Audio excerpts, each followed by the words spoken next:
can spend eternity. Our lives were really meant to be together from the start. No one else could fill my life with ecstasy. No one else, it seems, could make me care. What is left is just a memory that's so empty and so unfair. Melody, I'll write another melody, and this time from the start you'll see.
No one else, it seems, could make me care.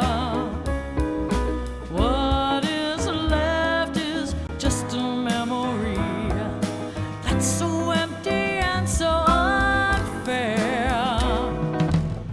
Melody,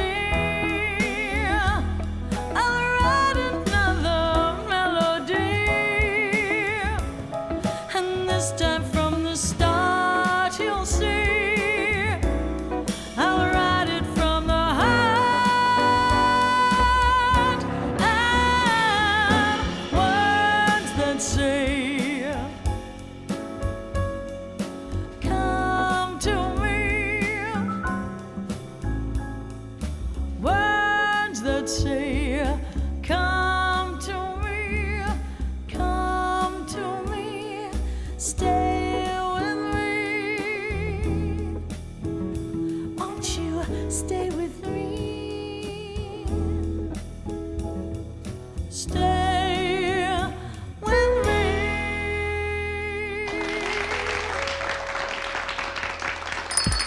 It's lunchtime and the Brooklyn Cafe is open for business. Live from the Amp Media Studios, Dawn and Freddie S. and their team are ready to serve up a huge portion of fun for lunch with friends and neighbors. So let's break open that lunch pail and unwrap that sandwich you brought and take a front row seat in the Brooklyn Cafe and get ready to enjoy some humor and hot topics.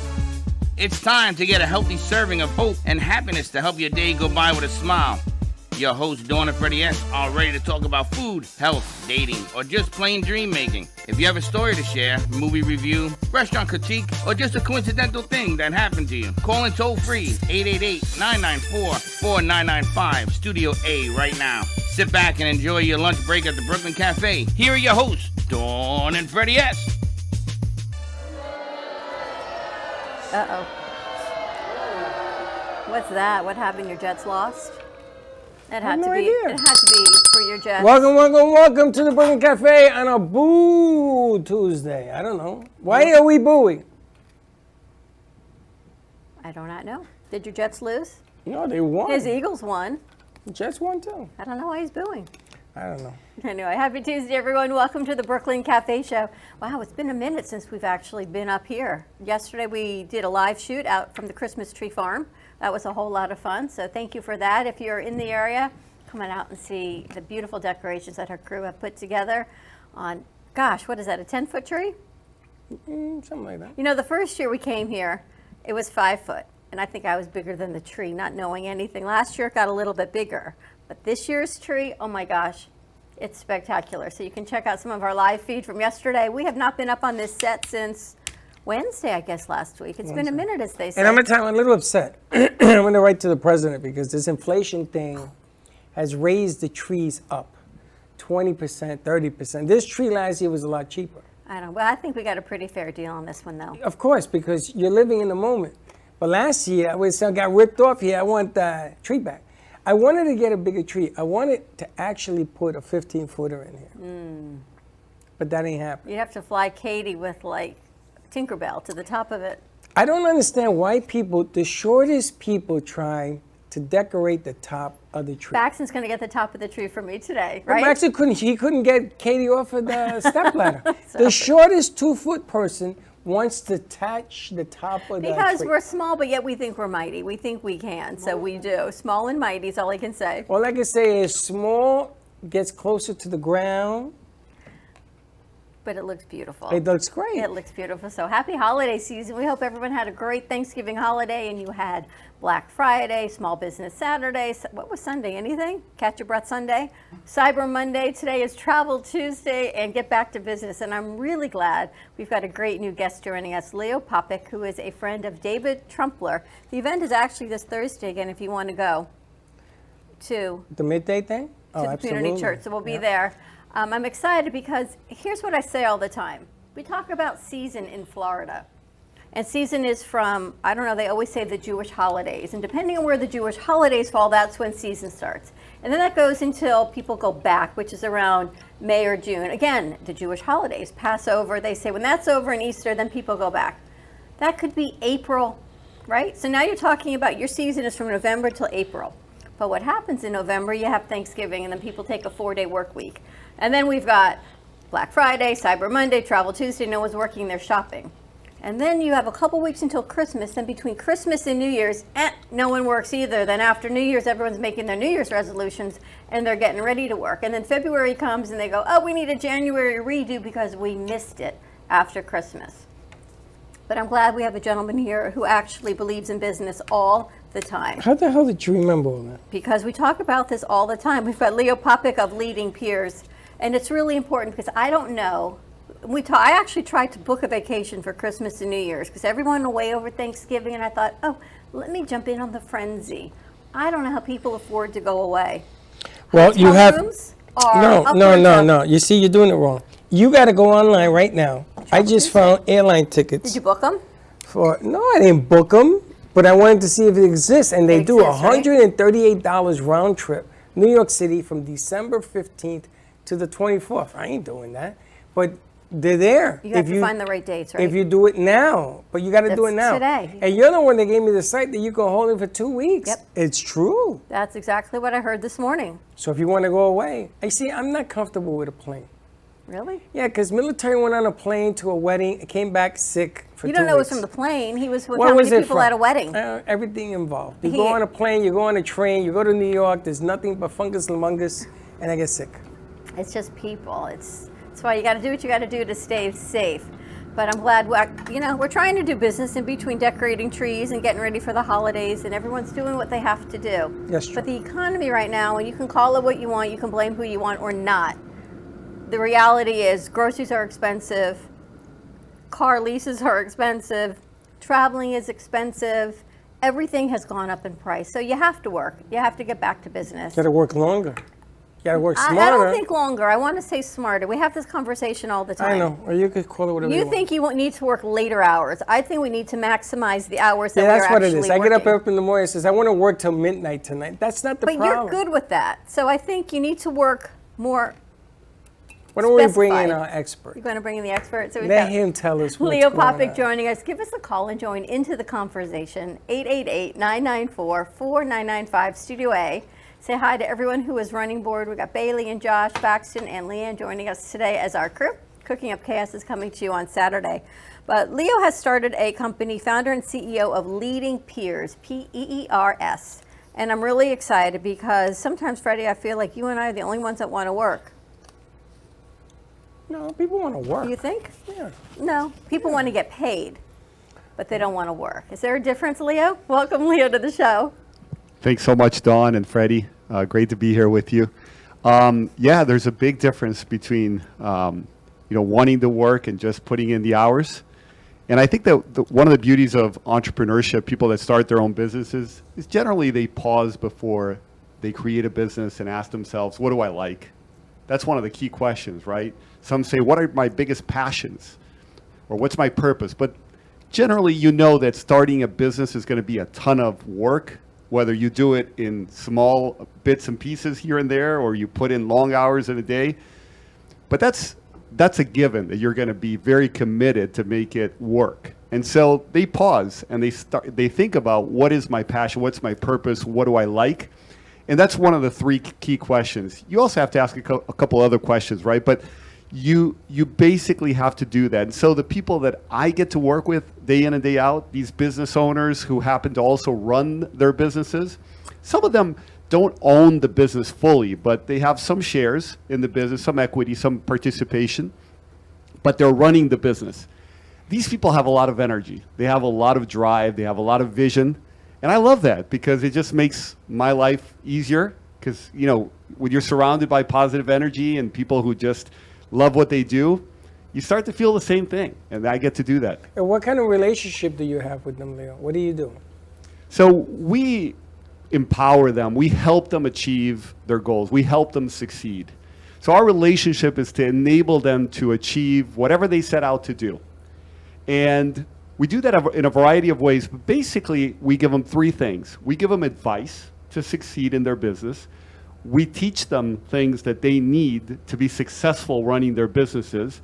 And we give them a network for them to be able to connect with more people and reach people they would have otherwise not been able to reach. Now we're talking about CEOs, people in, I guess, high power positions. That's power, right. for lack of a better word right now. Yeah, they're running their companies. These people are in charge of the team. They're in charge of how things play out in the company. They can't blame anyone else. It's like you were talking about the inflation. They can't. Whatever happens in their business ultimately comes back to them. It rests on you, right? Oh, absolutely. Your employees can mess up all day long and you may not have them anymore and they go, oh my bad, I'm so sorry. But your client, it's you, it's your business. Oh, and you know that those employees are there because you let it happen or you picked them. Either way, right? Or both. Either way, it comes down to you. The buck stops with you. So it is a lot of responsibility, and I like that a lot. I mean, I like the freedom that gives you, and you know you're going to make mistakes when you're in that position, but that's the beauty of the challenge of being in that position, is surrounding yourself with people who can help you and advise you, and that's where we come in, because you can't hire, as a small business owner, as a small business CEO, you can't hire everybody you need to advise you, can you? It's expensive. Right. You know, you were talking about how prices have gone up. Gone up. Well, you got to pay people increasing wages, salaries to keep them around. And, there's only so many people you can hire when you're building a small business, right? And so it's not, just put the job ad out and put a big figure and they'll come. You can't, that's not an option for many business owners who are building a business. And so you've got to find places to get that advice in a cost-effective way, in an efficient way. So people come to you in Leading Peers, and it's a networking coaching platform. Describe what Leading Peers is. Yeah, you can describe it that way, Dawn. You start off by joining a peer advisory board. And so right off the gate, the day you join, you already know which peer advisory board you're going to be in. So now you're going to have a group of people that you meet with monthly, and they're all CEOs, just like you. They're dealing with the same types of challenges. They might be in a different industry. They definitely have a different business, different people in them. They're serving clients in different ways. But by and large, all businesses have pretty much the same things. They need sales. They need revenue. They need to make sure that those translate into gross profits and then to net profits so that the business can stay around. And they need to deal with people issues. Having the right team, having that team be engaged and happy, having happy clients that pay well, that stick around, that buy more. These are people issues. We all have them, regardless what business we're in. Regardless of whether we're selling online and e-commerce, well, then your reviews are more important than your referrals. But you still depend on that word of mouth of real people who are buying from your business. And so we exchange that knowledge there. So when I say we teach, I don't do the teaching, they teach each other. So everyone, say Freddie and I join, or one of us does, you become an advisory panel of, I believe, 8, you said. That's right. Every peer board has 8 people. How often do they meet, or don't they meet? So they meet once a month. That's the right frequency. You don't want to do it every day because they got work to do and they've got enough on their plate. But you also don't want to do it every quarter because decisions need to be made and updates need to happen so that the people around you know what's going on. And you need to feel like other people are in your corner. They're part of your journey. So that those touch points need to be frequent. So once a month for a half day. They spend half day together, the 8 of them. We put a person to facilitate the meeting.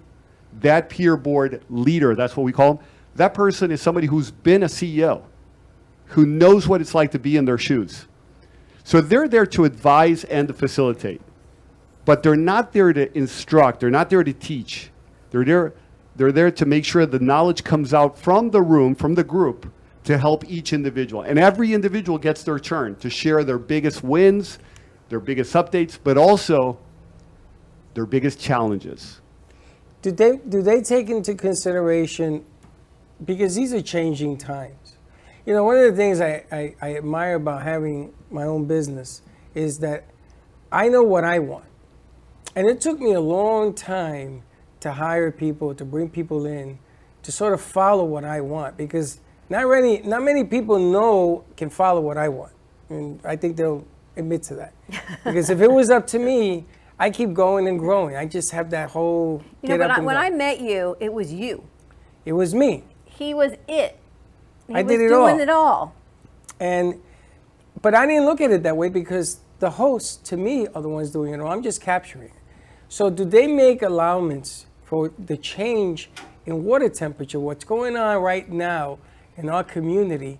I've never seen this in 15 years. I am totally shocked. The work ethic has changed. It's hard to hold on to people. They change. I'm on one job one day and go to another and end up back here with nothing but bad habits. Bad habits have changed. You know, that's the employee side. The business side, the growing, the revenue side has changed also. But I'm not even touched on yet. I'm talking about what I need, that I see, to try to communicate to the person you're going to hire. Do they make allowances to today's changes?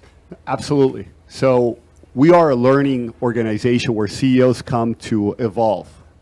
And that means keeping up with the trends of what's happening.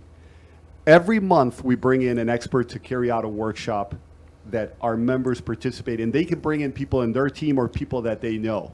It could be a business partner, an equity holder, so that everybody is upskilling, growing in skill level, but that means understanding what's happening. So we'll bring in an expert on recruiting, and that person talks about what employees are looking for today in today's job market, which is so different from what it was a year ago, let alone 2 years ago during the start of the pandemic, or even 3 years ago before the pandemic.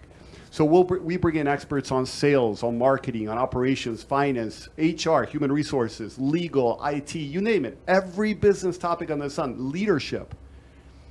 And with that, our members are learning from these experts. They're discussing what they're learning amongst each others as CEOs. They're also sharing best practices. What of all of this am I doing to translate it into my business? And how is that creating results? And they're learning from each other. So when I say we're teaching, we're not doing all of the teaching ourselves. We're bringing in experts. We're creating the space for conversation. We're bringing in the facilitators to guide those conversations. But our members are really speaking and sharing from their experience. And so it's real. It's not academic. And there's nothing wrong with academics. I went to school, love that, all that. But CEOs today just don't have the time. I guess they never did, but now more than ever, things are changing too quickly to be able to just go away and do a 2-year MBA. So they don't do that. MBAs are not for business owners. MBAs are not for people who are CEOs of companies. They're not. And so they need to learn, and this is the way they learn. They learn, they talk their way out of confusion. They speak because they love to do that. In general, CEOs are communicators. They have to be. And in talking, they realize, this isn't working for me. Oh, this is working for me. Oh, that works for you? Tell me more. And how do you do it? And who's helped you with that? And so they're getting three things which are vital. They connect, they collaborate, and they grow. What I like is you're at high-level CEOs. So everyone, it takes me back to when I was a teacher. We put our special needs kids in with the highest level achieving kids because it up-levels everybody. Instead of bringing everybody down, you're leveling everybody up. So you're actually being held accountable to even the higher level CEOs that have all these great ideas to help bring your business up and forward. It's a great concept. Yeah, everybody has to be a CEO to be a member of Leading Peers. But you don't have to be a member of Leading Peers to be invited into one of our expert workshops or one of our networking events, or even to come as a visitor to the open section of our peer advisory board meetings. There's an open section, and then there's a break, and then we do the closed door section where the CEOs are going to be sharing the numbers of their business. They're going to be talking about their challenges. And this is pretty important raw stuff. This is, I'm going through a personal issue and this is affecting the way I think or the way I work, or I'm having issues at home with my spouse, with my kids, with my parents. I mean, health, family, other types of roadblocks. Everything comes out. It has to be. It's a safe space. Interesting. For you to share among trusted peers. And that's why that word peers is just as important as the word leading. They are peers that are leading companies, but they are amongst friends. And this, this is one of our core values. You talked about accountability. That's one of the 5 core values and another one of the 5 is meaningful relationships. We have a lot of shallow, superficial relationships in our world, don't we? Hey, how are you doing? How's the weather? Yep. But you need people in your corner that know when you're a CEO, sometimes when you're down, you're really down. You're the last person to get paid. When you're having a hard time making payroll, that means you have nothing to bring home. That means you could be eating away at your life's entire savings to keep your business running because you have a dream. And so you need to be able to confide. I like that. We're going to take a commercial break. I feel like he's brought everything forward that you and I talk about every single day. Every single day, absolutely. It's amazing that you've brought this to fruition. We're going to take a quick commercial break. 888-994-4995. Studio A, more with Leo Popick, Leading Peers. I like it. Trusted peers also. Stay tuned, and we'll be right back. Planning for the future should not be painful and needs to be discussed. From health, family, finances, allow qualified professionals to aid in your planning. Luhu Advisors have been serving South Florida for over 30 years. A licensed real estate broker, insurance agent, assisted living administrator, and certified senior advisor, Paul Solomon is the most qualified and well-rounded advisor for any task. Specializing in real estate, long-term care, life insurance and annuities, Social Security, government benefits, and senior housing. Luhu Advisors. Let us help you. Known for his Art Deco Cubist style and compositions with dancing saturated color, Ken Bieberman has lived and breathed art his whole life. From the early 80s, he's influenced the Art Deco district of Miami Beach. Featured in numerous restoration projects, hotels, galleries, and clubs, Bieberman creates for everyday folks and celebrity clientele. He's also the proprietor of Art Repro, a giclée and scanning company in Pompano Beach. When it comes to scanning high resolution, size is not an issue. Professionally scanning art up to 10 feet and 64 inches in width, Art Repro utilizes state-of-the-art equipment. On quality canvas or paper, archival ink and printing mediums are put to use. Art Repro ensures colors are true and every nuance of the art is captured, including the canvas weave. Perfection is the priority. Contact artist Ken Bieberman today at 954-547-0095 or visit his website www.artrepro.net.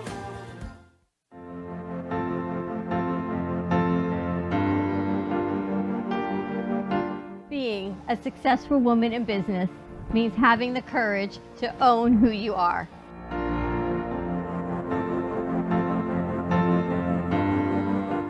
We understand the challenges faced by women, and we are here to help. Our team is here to develop the best strategy designed just for you. Your path is unique, and with the right tools, you can accomplish your dream. From radio to TV, from podcasting to magazines, we create the visibility to amplify your impact in business. At New Dawn Media, we are here to help bring your message forward and help your business flourish. It is time for your message to be seen and your voice to be heard. Contact us at 866-224-5422 or brooklyncafe.tv. Your voice can make a difference.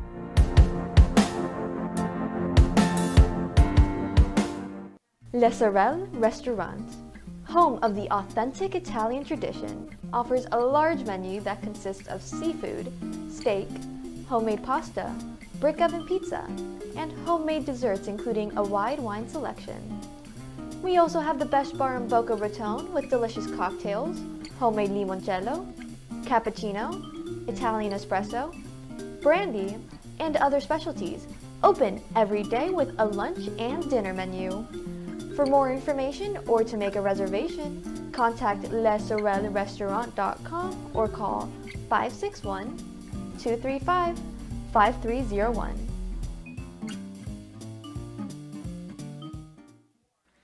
Love the Brooklyn Cafe? Don't miss out on some of the latest merch we have available. Need a new shirt? The Brooklyn Cafe has you covered. We have a variety of shirts in all sizes, ranging from the classic cafe shirt to the highly coveted colorful hot dog shirt. Need something for cold weather? Why not grab one of our cafe hoodies? Or you can snuggle up with one of our soft silk touch fabric blankets. The Brooklyn Cafe has everything you need, from clothing about the show to our signature coffee blends and mugs. Get it while supplies last.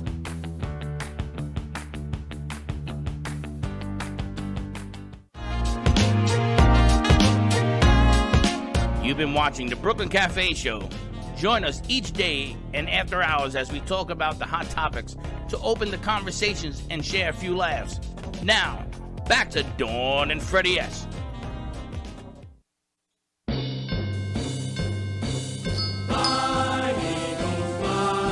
He must be like on this Eagles thing. Well, nobody here is an Eagles Are fan. you an Eagles fan? No. I mean, the band. I love the Eagles. No, the football team. But I'm excited that you and I talk, oh my gosh, hours and hours a day to our viewers and our listeners about things that have changed. And over the past 8 years of doing this, a lot of things have changed in business. When we started our internship program to where we are now, and our business has grown, but not everything has grown around us. Things have actually changed. You see more and more locations have open rent space.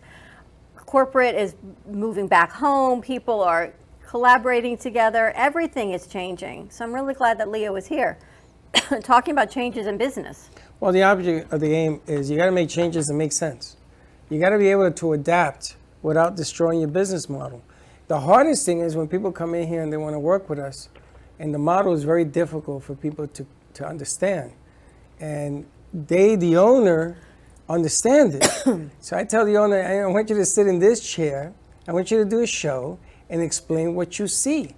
And there's been times where they have frozen up because it's very difficult for even them to explain what it is they're trying to get on. So there's a lot of adjustments that we've gone through, more so in the last 2 years, 3 years. With everyone else since COVID, right? Everything has changed. Absolutely. How long has Leading Peers been a thing? Since Leading COVID? Peers started at the very beginning of the pandemic. It was June of 2020. So I had a business of my own in corporate events. My events company had been running for almost 18 years. And I had started it from scratch. And, you know, my first sale, my second, 100,000 a month. When we got to over $1 million a month, I was like on cloud nine. Imagine COVID.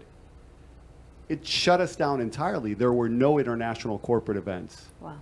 So I was dealing with that pain of that small business owner. There were so many across the country and around the world closing their restaurants, closing their cafes, their hair salons, whatever it was.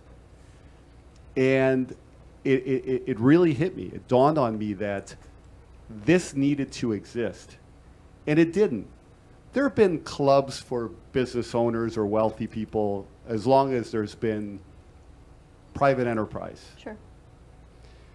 Nothing accessible, though, for people who are already running businesses. That's what I set out to do. Because I really love entrepreneurship. I love small business and even mid-sized businesses. I have nothing against corporations, but I believe that small and mid-sized businesses are the lifeblood of an economy. It's where everything happens. Most of the jobs are created there, most of the new ideas. Every company starts as a small business. So even the big corporations were once small businesses. And so they're essential for us to live in a free society. And I realize if we don't create a path toward helping those people who are the heroes, everyday heroes, everybody out there who's creating a business in the midst of all this uncertainty, or hanging on, staying in the arena in the midst of all of these headwinds, those are real heroes, because business is tough. Staying around, being competitive. You know, you were talking about how many businesses are having a hard time struggling. And, you know, during the pandemic, more than probably ever before. But it always is tough because it's a game. You know, we were talking about sports. In sports, you've got rules of the game. They hardly ever change. Maybe 10 years later, they'll change something small. In business, the rules are changing all the time. We could call it trends. We could call it policy. We could call it whatever it is, inflation. But the rules of the game are changing all the time. You compete in football. What is it? A few minutes, 4 quarters. In business, you compete 24/7, every single day of the year, every year. Never stops. You're competing with people who are in a different time zone in another part of the world. There could be a 14-year-old in Malaysia right now creating something that's going to put your business out of business. That's how challenging it is. So it's so crucial for our success as a society with freedom and opportunity. And at the same time, it's so challenging. So you need to create a space to help those people. But look how different this is from running corporate events, $1 million a month. You must have been like, do I even need to go back to work? Do I wait and see if it's going? Do you have had employees also? Oh yeah, we had 50 full-time employees on payroll, hundreds of contractors who are stable with us. And you didn't feel compelled to wait and say, well, maybe give it a couple months. Why? 50 employees, Why? There's contracts. There's numbers above $1 million, maybe $1.1 million, maybe $1.2 million. Why would you even settle? I think it's a great But lead-in. now he closed the business. Well, so Dawn, I didn't close the business, but I realized it was time for me to stop being the CEO of that business. So I got out of running that business, which was also a personal decision for me. Spend more time with my wife, my kids. You know, this transition that the pandemic created, this pause to think about our life. Right. It was good. For me, I was 46, and I realized I've been traveling too much. I've been on the road too much. I've been doing crazy hours. So you didn't close it? Yes, I didn't close Okay. it, but somebody else is running it. Oh, okay. and I'm thinking, oh thrilled my for that. goodness. Oh, but my focus is leading peers. I mean, this is a passion project for me. I stopped to think a lot about who I am when the pandemic began and what I wanted to do the next 10, 20 years of my life. And I just love working with leaders. I love working with entrepreneurs. I love helping them succeed. So it was like, what's missing that they don't have right now? And that I know from firsthand experience, because I've been out in the market looking for, you know, the best books to read, the best podcasts to listen to, the best shows. What's missing out of all that I could create and really do it better than it's been done up until this point, and hopefully someday can continue without me, and I'm building it so it doesn't require me to be as active as I am right now, because right now I'm super active in it, and I am putting in the long hours, Freddie, to your point. But I do believe, Dawn, every bit of what you said. It's more important to work smart than it is to work long hours, because the hours are fixed in a day. Can't change it. And you can probably only work 8 hours at your best in a day. Some would argue 4 if you're lucky. And so working smart is how you get the exponential returns. So you just can't get there by adding 10% more hours or 30% more hours to your work. But sometimes as a CEO, as a business owner, you just can't help it. You've got to put in a long day, and it is what it is. Now, you better than anybody would know that the business, when you're running a business, even when I went away and I got this hat, the Panama Hat Company is we're going to put them on the air with us tomorrow. And they're looking to do something. And I walked in there, and I walked right to this hat, and I picked it up, put it on, and I said, okay, I'm taking this hat. And she says, I got 5,000 hats in here. How did you pick this one? And I said, because I came in yesterday, I walked your store, and this is the one I liked. And she says, that's very impressive. Tell me more about you. Now I had my...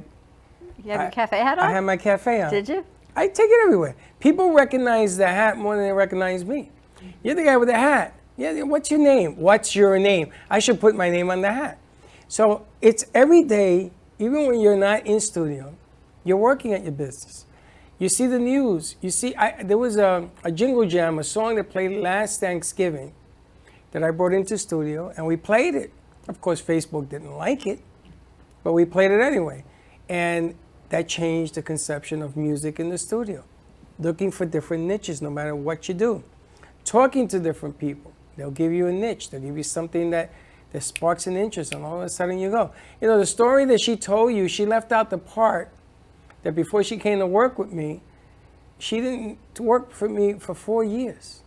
She said no answer the third year, and no the fourth. The only reason she's here is because a show that I produced had a lady on it.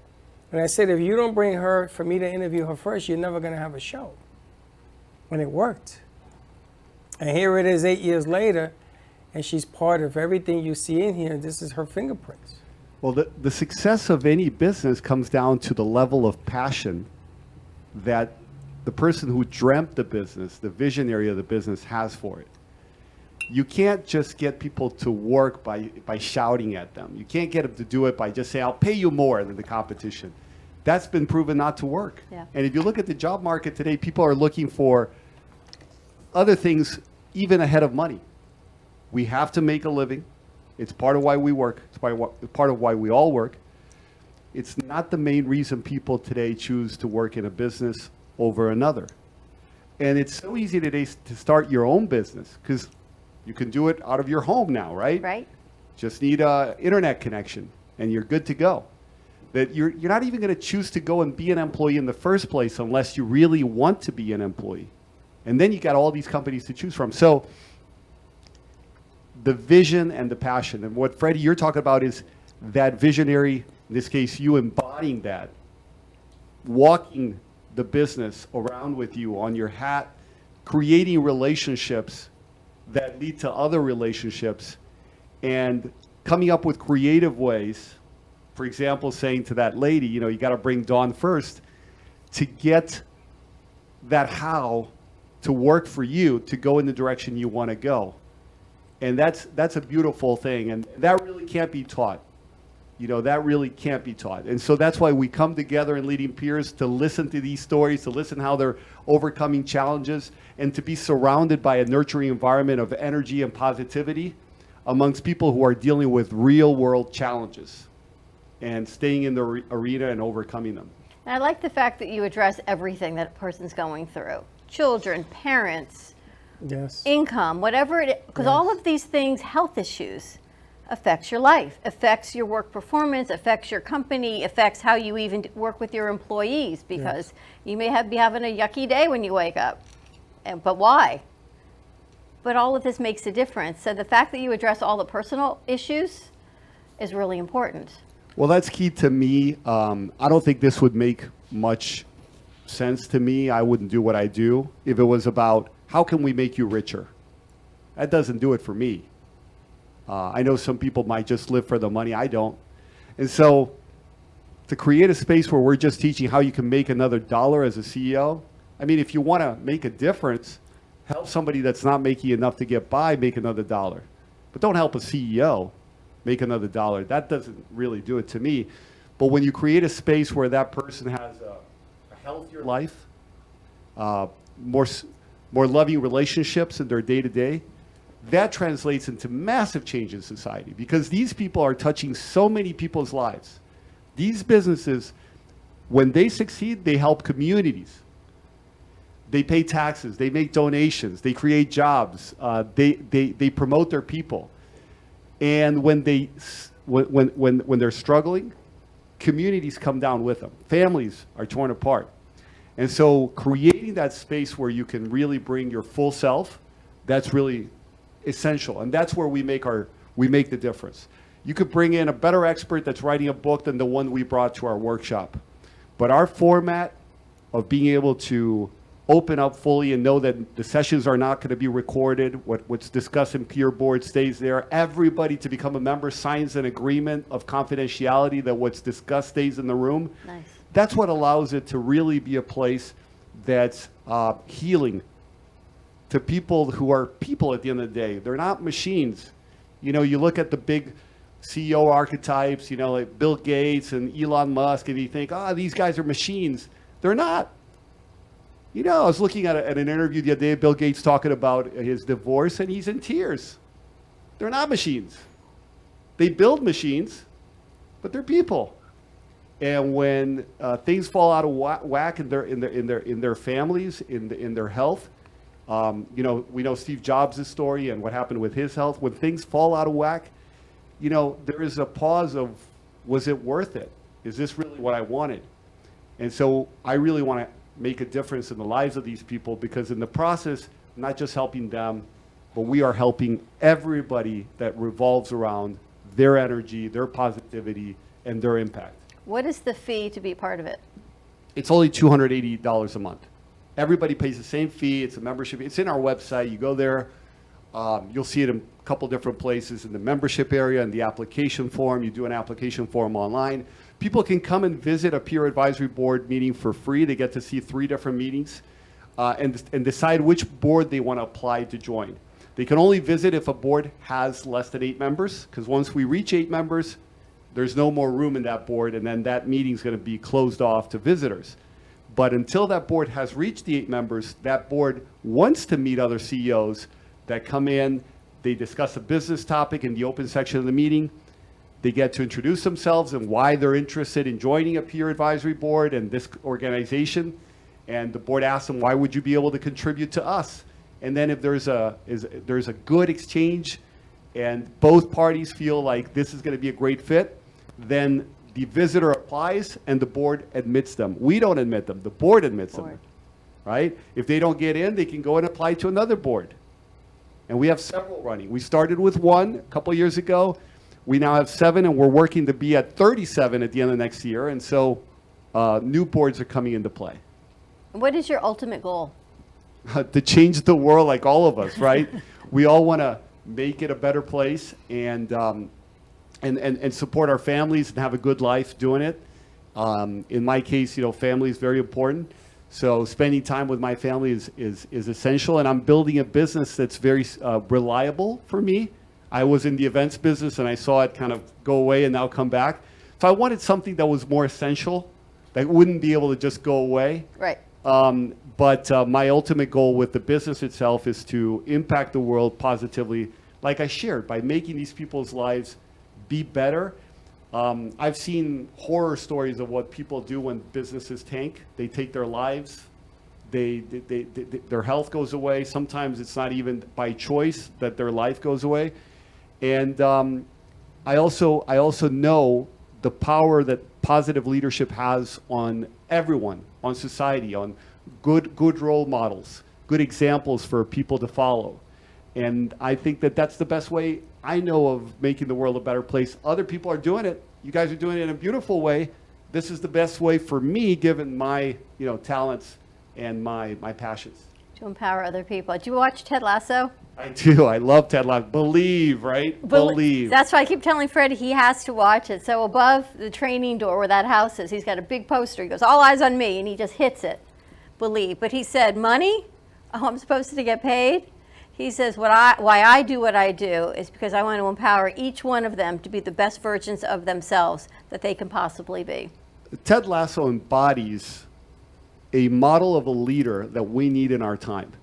We've always needed them, but now more than ever, an emotionally intelligent leader that is not the most knowledgeable person on the game, in this case soccer. He's horrible. He was coaching football, right? That's the story of Ted Lasso in the US. And then this British team brings him over to England and they're like, okay, coach soccer. He doesn't even know the game. But that doesn't matter. As a leader, you surround yourself with people that know the technical aspect of it. but you're there to provide the vision. And what he believed is we can win if we create an environment where everybody loves to work together, believes that winning is possible, is willing to put in the discipline and the effort, and shows up when it counts in game time. And so it's a beautiful example. He struggles in his personal life in the show. Right. And that's a lot of what happens to CEOs and leaders. Kind of by our very nature, we're drawn to work. And we use leading peers, I see this all the time, as a space also to be among people who understand the things that we struggle with and to help each other see what we're not being able to see. In other words, our blind spots. It's funny because in football, some of the greatest coaches in the history of the game were not X and O men. They coach people. Like if you take Mahomes from the Chiefs, his coach knows when he's tired. His coach knows when he's running on adrenaline. His coach knows that a certain play can be run because he's at that impact level. But Mahomes plays a lot of street ball because he believes that the game is so slow for him that he can get away with things that some of the greatest quarterbacks in the game used to criticize him for a few years ago. So when you grow up in sports and you watch everything in baseball, the lines, everything has a reason. The football, it measures a certain inch with inches, 4 feet, 5 inches, 10 yards. Everything in life, in business, is the same way. You just have to understand that you have to look at it in that light. And you have to coach people. Because 10 people can run a play, then you're going to be a successful organization. I let her do the X and O's. I got no problem with that. You want to be smarter than me? That's okay. But I know people. I know who I can put in certain spots that are going to do the best job possible. And if they don't, they're going to try as hell to get it done. So when you coach people, you have that kind of mentality. It don't matter about the money because it's going to happen because you're successful. The pain, I used to say when it rains, it pains, is going to come if you're not successful. That's what I love about the program you have. You let people be themselves, and then they're sharing in their best quantities, and the things that you're not good at, you're going to probably hear it and say, you know, that's what I'm doing wrong. And you're going to fix that. That's right, Freddie. And you know what? One of our core values is growth mindset. And it's this mindset that we can all be better than we currently are. And there's always room for improvement. And looking for it, having the curiosity to see, you know, what could I do differently? What am I getting wrong? Not to be self-critical, not to put yourself down. And by the way, most CEOs, they don't put themselves down. You know, if anything, they believe they can achieve more than the average person thinks they can achieve. They have a dose of optimism, and sometimes we see it as ego, and it depends how it plays out on different people. But the growth mindset is that humility of saying, I don't know it all.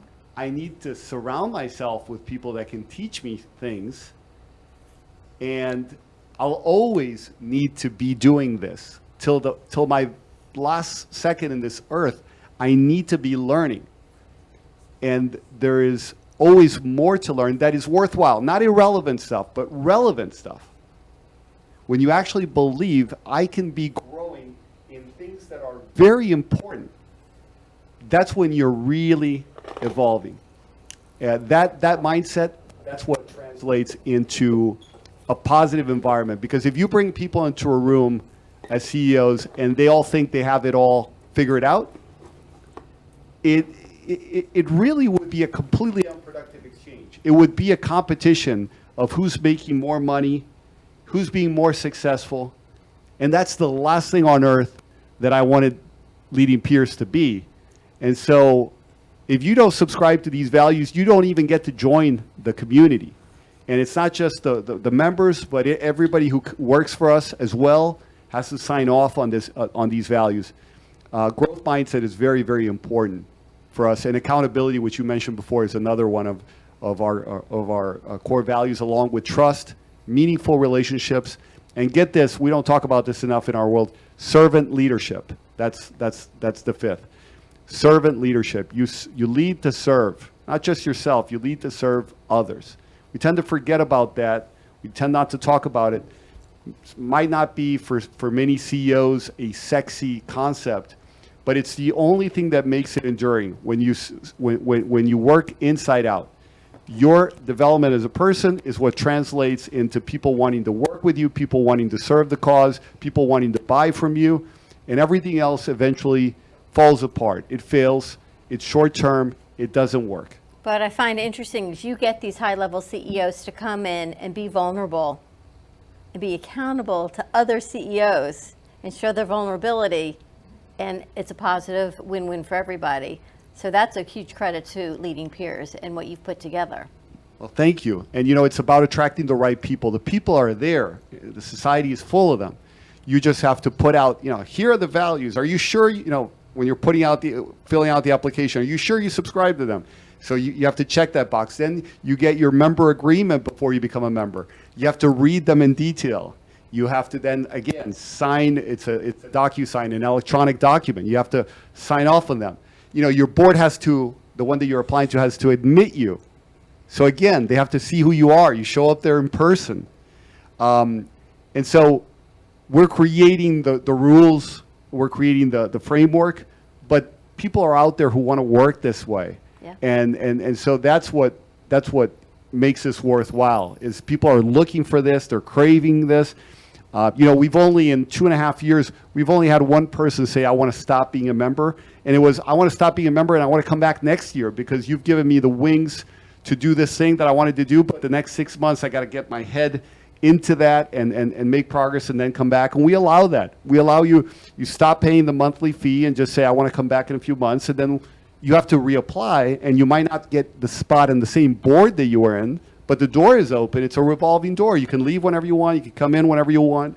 It doesn't lock you in. It's not a club where, if you leave, you're betraying us. No, we're here to support you, not for you to feel like you owe us anything. It's not groupthink either. You can join another board. You can change. You can move around. You can change parts of the country and stay around. And so that's what we're really looking to build, and hopefully it'll be global someday, but we started here in South Florida. It's a great concept.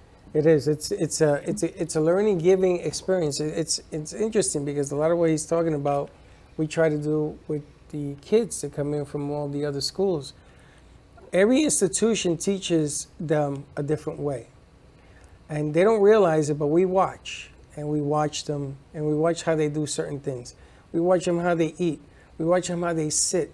We watch them how they communicate. Some are more vocal than others. And every institution has a different mannerism of trying to accomplish the philosophy that they're trying to teach. So you got to take all that into consideration, and you got to try to find a place where they would fit in. So we finally came up with the idea that every one of these producers, and they're not interns when they come through this door, that label is gone. They are producers because they are creatives. They are no longer an interns. They go get you lunch and coffee. We don't. If anything, we get it for them. When they're a producer and they come in here, they have to have their own show. They got to do the beginning, the middle, and the end. Whether it's Cooking with Chaos or it's Josh's football show, it doesn't matter what it is. But they got to show me that they're learning something here, and then they have to apply the skills to what they do on their show. Now, that doesn't mean that the show is the leading course of learning. It's just the opposite. We got to straighten that out a little bit because you have to earn the right to have the show. You have to show me that you've learned and created things.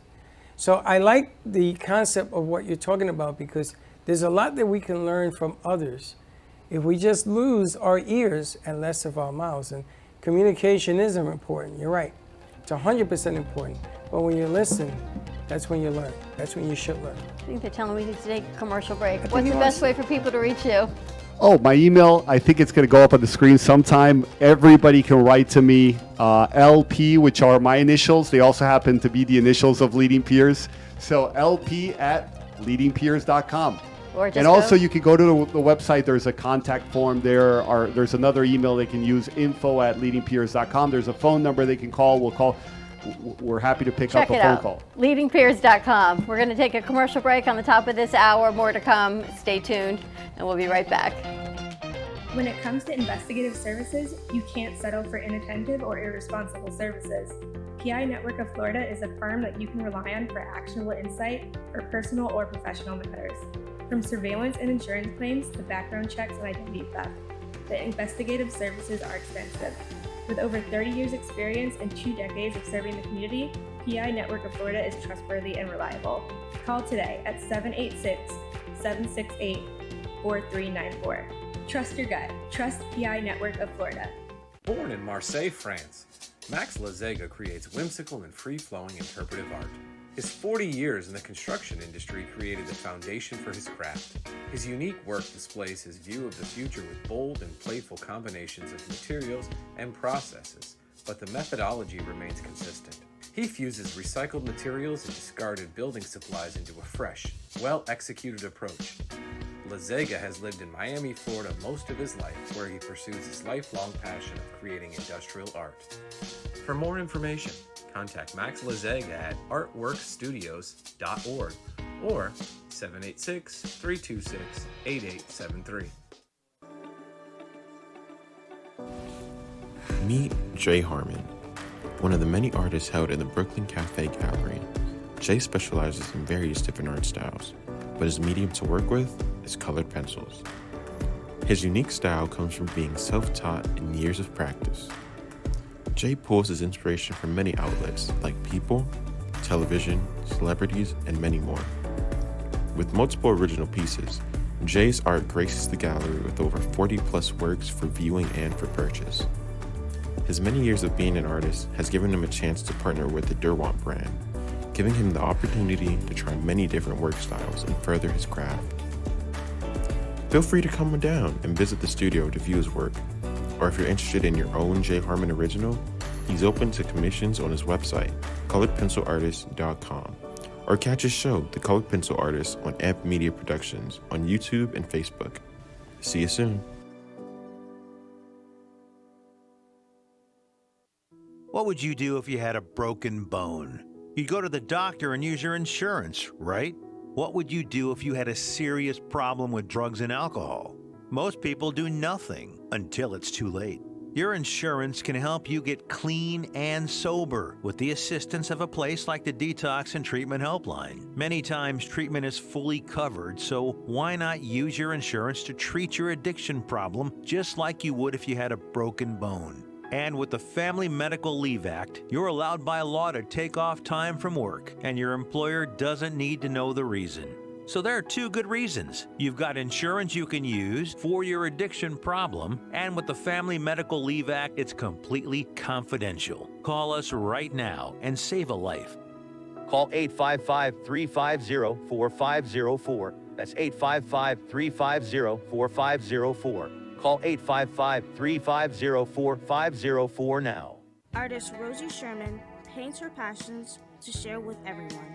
Expressing herself through bold and vibrant colors, her suggestion and style are always in flux.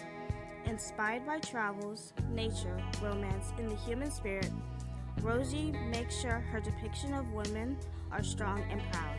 Her landscapes illustrate the changing seasons in the diverse world that we live in. To find her artwork in the multiple medias you can purchase, visit rosiesherman.pixels.com. You've been watching the Brooklyn Cafe Show. Join us each day and after hours as we talk about the hot topics to open the conversations and share a few laughs. Now, back to Dawn and Freddie S. Yeah, yeah. Sweet shots. Yeah, yeah. Ooh, yeah. Can you feel it now? Can you feel it now? Raise that peace flag up high. Raise it up to the sky. Yeah. Raise that peace flag up high. Raise it up to the sky. Turn on all your TV and your radio. It's bloodshed balling. Switching at the station is the same thing, yo. I'm realizing love we need today. Love we need, I pray. Love is all we need, but hate is all we breathe. Hear the mothers cry, please just tell me why. Why there's so much crime? Hearts are hurting, children suffering. Do you ever stop and wonder when it's gonna rain? Do you ever stop and say, let we all be friends? Old days children up in the streets, people hear me. Now they gotta be careful who they meet. I'm realizing love we need today. Love we need, I pray. Love is all we need, but hate is all we breathe. Hear the mothers cry, please just tell me why. Why there's so much crime? Hearts are hurting, children suffering. Do you ever stop and wonder when it's gonna rain? Do you ever stop and say, let we all be friends? Hear the mothers cry, please just tell me why. Why there's so much crime? Hearts are hurting, children suffering. Do you ever stop and wonder when it's gonna rain? Do you ever stop and say, let we all be friends? Can you hear the children crying? Hope is all they pray. Put an end to all the suffering, put on them guns today. Reunite the world, put on them guns today. Reunite the world, with only love I say. Can you hear the children crying? Hope is all they pray. Put an end to all the suffering, put on them guns today. Reunite the world, bring on them guns today. Reunite the world, with only love I say. Only love I say. Backstage. Get him some water, and we're back. Some water for David, please. You got him water. He's good. Baxton's like our welcoming committee. See how much we missed you? I did. I know, he's great. Wow, what an interview. Very nice. Very nice. Soon to mention, perhaps, we should have a leading peers program here in Boca. You like that? I love that. Work smarter, not Between harder. that and Pastor Bill and this guy here. I know, we were talking about you. I don't know if you were listening to the show on your way up. But, you know, we don't often meet people that continue to help other people without their hand out. And you keep waiting. I've noticed that. Right, you keep waiting to see what do they want? What's their angle? I moved to Texas when I was pregnant with my daughter, and I went to the grocery store, and I would walk in, and the produce man would say, how are you doing? How is the baby? Can I help you? And I thought, what? And I'd go home, and I'd tell Chuck, and he said, did they follow you home? Are you sure you're safe? Every time I went into Tom Thumb, how may I help you? And you start thinking, that's weird, right? Instead, we're used to people not wanting to help. And that's what you remind me of. How can I help you? Let me introduce you to Leo. Let me introduce you to Giselle. And Leo said the same thing about you. So you are just one of these great people that continue to give to the community. Well, honestly, my mother deserves the credit for all that. She really does, because that's the way she always was. And I don't know, particularly after she passed away 5 years ago, there was something, this is not to pat myself on the back, but I actually spent the last couple of months taking care of her. She died from cancer, which was obviously a very hard thing to go through when you care and love somebody as much as I love my mom. But it was also a very interesting, amazing experience in a lot of ways too. And it's one of the reasons it really helped to make me want to be even more like her, because I really learned how important it was to give to people. It really is, and it can be hard. And yes, I've had a couple of people take advantage of me, people that were close to me, unfortunately. But still, by and large, there's something that you get too, by the way, and I'll be the first to admit this, but you get something out of giving to others. When you're able to put a smile on somebody's face, there really is something that comes from that. I don't understand people who look to take advantage of others all the time. That just doesn't make any sense to me, because when I come anywhere from close to that place, or I've hurt somebody, it hurts me. I always feel that. I feel bad. So I don't understand how it is that anybody feels good from hurting others. To me, it's much better, much easier. I like to put smile. I love to see people smile.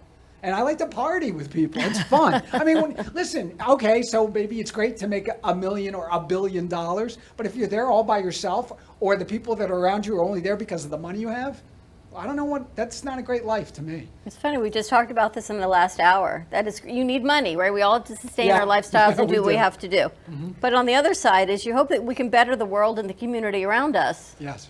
It's how you achieve it also. You know, you can meet 10 people in a room, okay, so you're not going to make money right there. Then the 10 people get together, they come up with an idea, and all of a sudden, you are making money. Is it $1 billion? No. But who the hell makes $1 billion anyway? Object of the game is enjoy what you do, how you get there. And all of a sudden, because you're having such a great time doing it, all these opportunities that you couldn't see because you had your head down, you begin to see it. Well, and let me go further with you guys. Yeah, I'll pass through. I think he takes it to another level. I really do. I think his idea where city lead and trying to bring it around the world, I've had the great fortune that I got introduced to it literally back 8.5 years ago. Wow. And I can tell, and I haven't been to every one. I spent 2 years in New York. That's, part of my life story.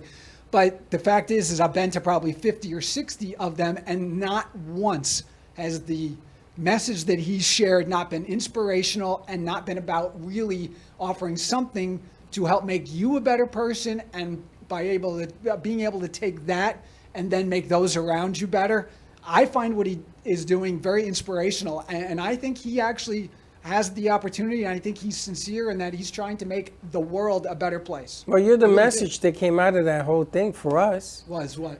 You're the message. You are actually the product of what he talks about. Yeah. So all of a sudden, when I watch you, I may hear him, but watching you, to me, has been the biggest boom of meeting Pastor Bill, of meeting him. I mean, he's a great guy. His wife was here. Great They're people. amazing. Great. They really are. But what they've done with David, and he's he's the product of that. Yes. Which as is well amazing. as his mother. But, it instills that there is goodness in our community. There is that, I keep calling it the Christmas miracle every day, of giving back and supporting community and being here for people, which is what we really need. We were at iHeartRadio. Everybody talks about radio. iHeart. Ain't nobody bigger than iHeart. Correct. And I went to iHeart with her, and we sat down, and we asked iHeart out of their pocket to put an extra microphone in the studio. Remember this? And it was called the free microphone. So if you had a business, you were allowed to go to iHeartRadio, live on the radio, 12 to 1, 5 days a week, and talk about your business. And we would chime in and say, like we do here, what do you do, what do you do, and that. Free, free, free. I didn't ask anybody for a nickel. Yeah. Nothing. iHeart didn't ask either. They said, see if it works. One person showed up in a year. Really? One. Now, when I tell my son this, he says, it's because of you, Dad. You intimidated everybody. How the hell did I do that? I said, come on down. I begged people. You got a business? A couple of people I remember did call in. They couldn't make it. But it's the object of the game is the mic is there. iHeart is a well-known establishment, right? It's not Beasley. It's not. iHeart is iHeart. You would think, I thought people were going to flood in just to tell us about what they did. So when we went to see this thing with Bill, and the way people were walking around and moving around, and all this, there was so much activity. I had to go home and take Tylenol for my neck. It's this Thursday again, isn't it? Yes, it is.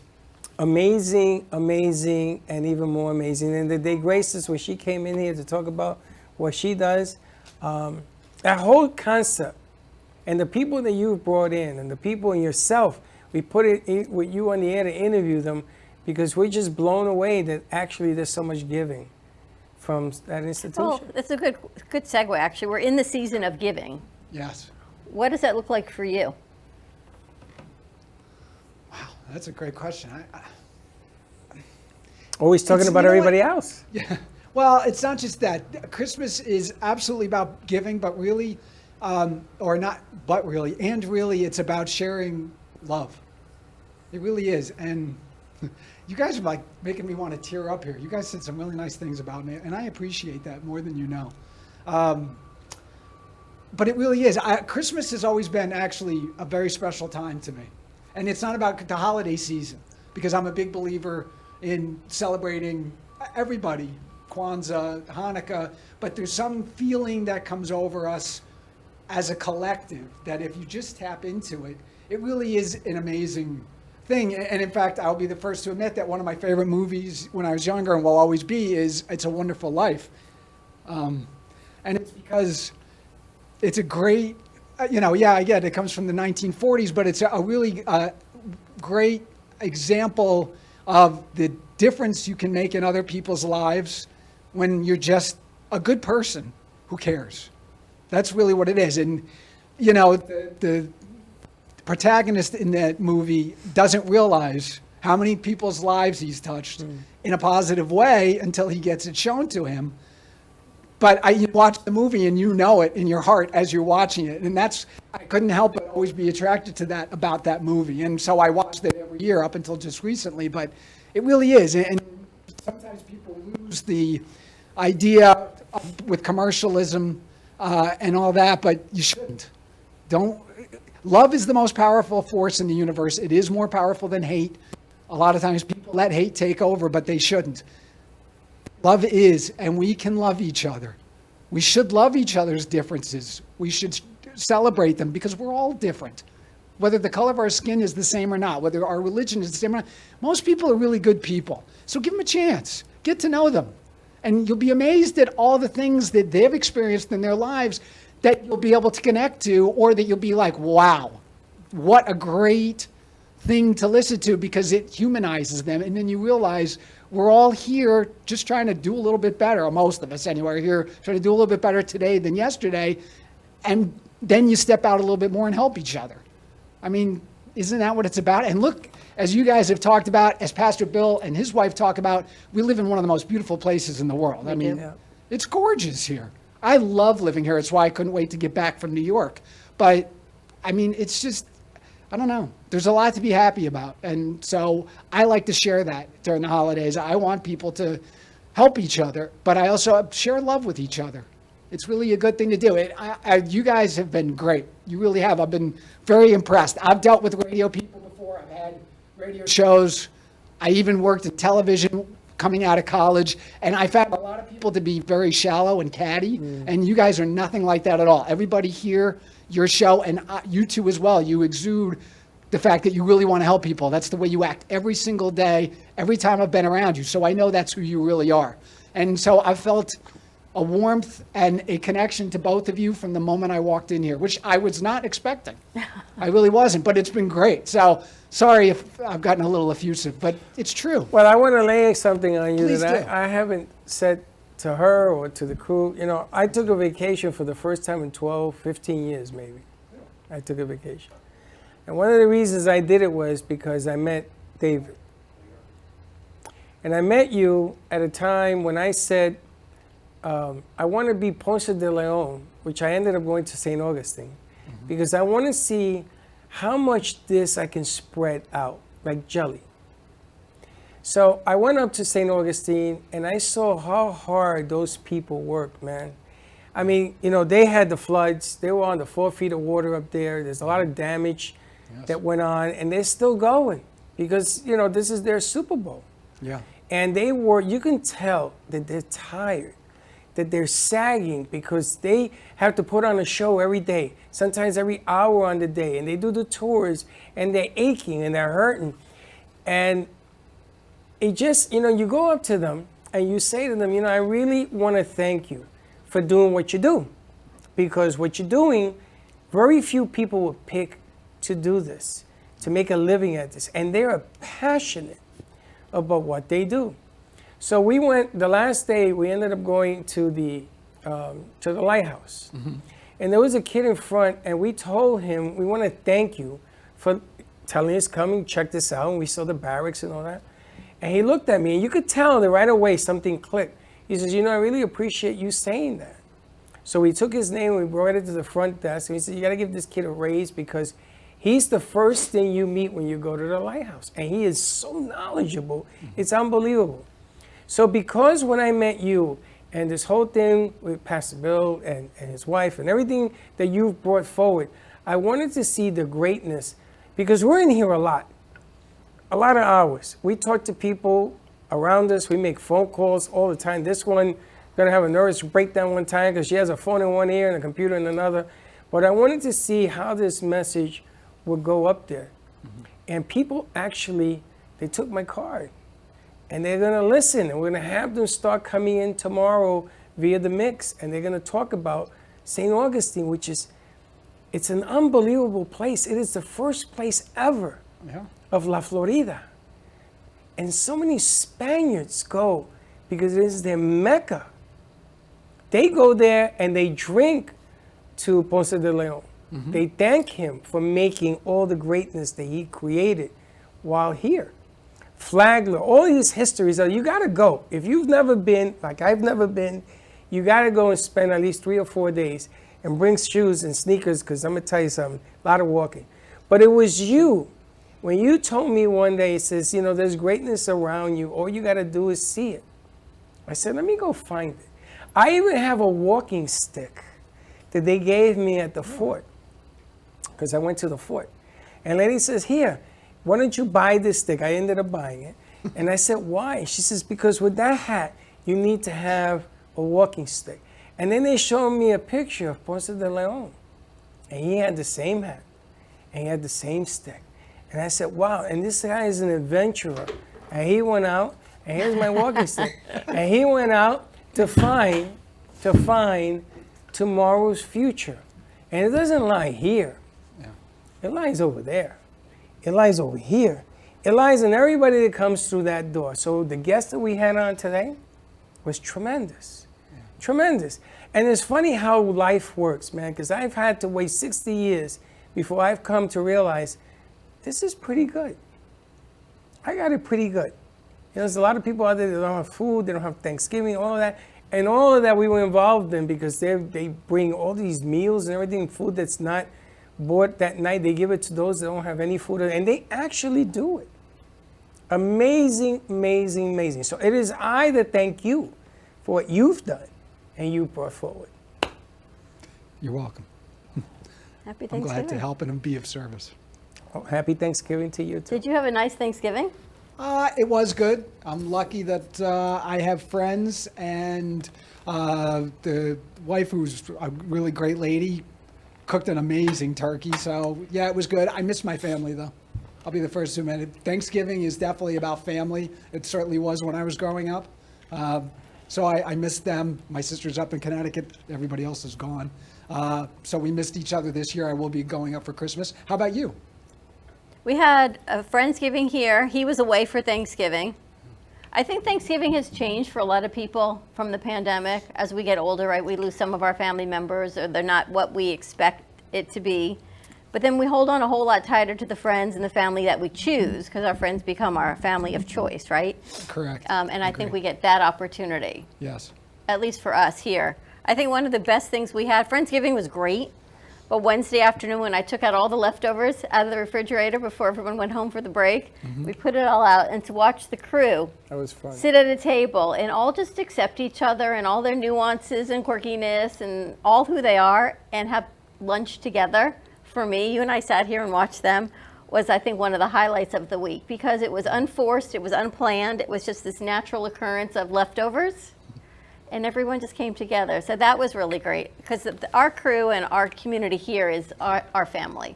Yes. Our family of choosing. Yes. Right? So that's always so special as well. But it was nice. I love that. That's awesome. It was nice. And we're going to take a commercial break. When we come back, we're going to see what the business side of David is. And I'm hoping we've got Alyssa Kuhn joining us. She's a singer-songwriter coming to us all the way from Wellington. I think she's taking the afternoon off of high school. So hopefully we're just going to get here before we end the show. Stay tuned, and we'll be right back. Welcome to AMP2 TV, the first and only internet production company that's truly plugged in.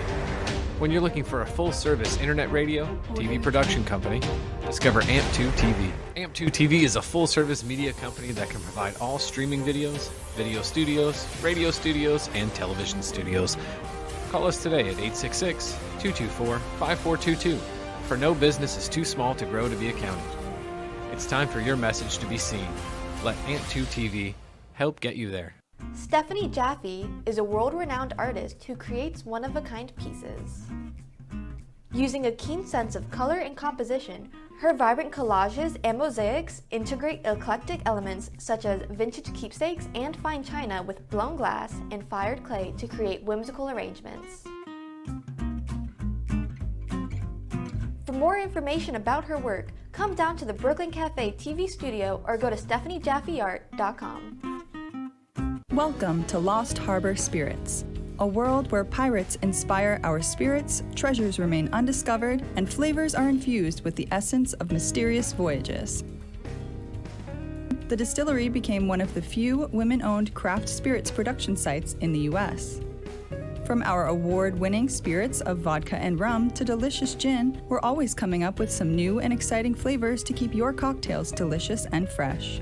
Contact Palm Beach Distillery at lostharborspirits.com to take a tour or purchase your favorite spirit at your local liquor store. Has someone in your family lost a job recently and now you can't afford your mortgage payment? Or do you have a rental property and your tenants aren't paying you? We can come to the rescue and pay you cash for your home immediately. Yes, sell your home and get cash all over the phone without dealing with real estate agents or having to waste time showing your home to lukewarm buyers. You don't need to lose your house to foreclosure. If you have equity in your home, we'll buy your home and give you cash within days, all in a simple over-the-phone and virtual process.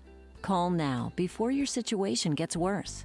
Sell a home you can't afford or just need anymore and get the cash you need today. Call this number now. Call 855-348-5925. That's 855-348-5925. Again, 855-348-5925.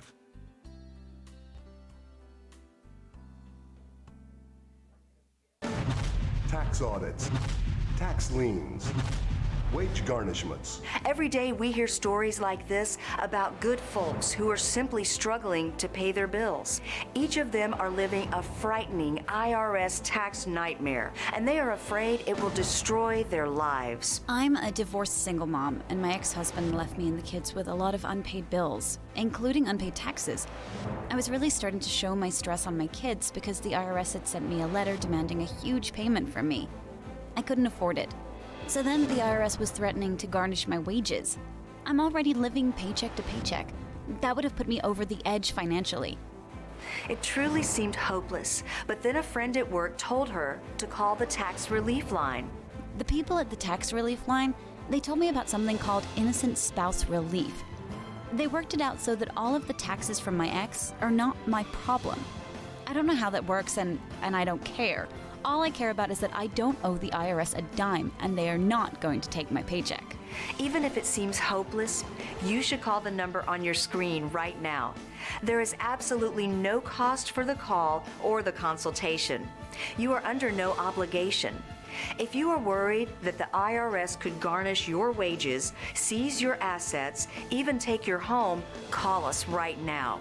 The Tax Relief Line is here to help you.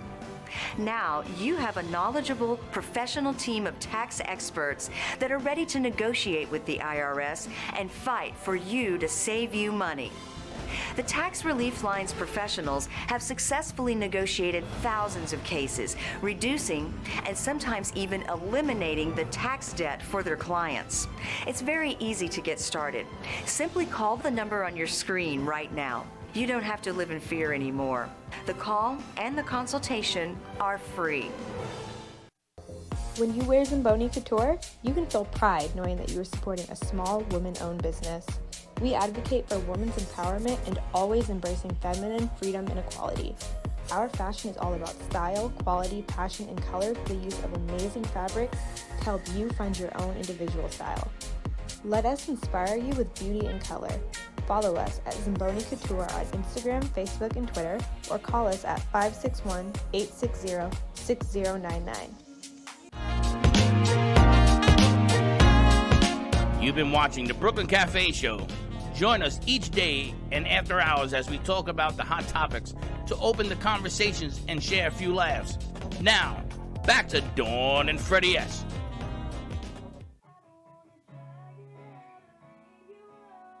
And I know, oh, it might not be the right time for you and me.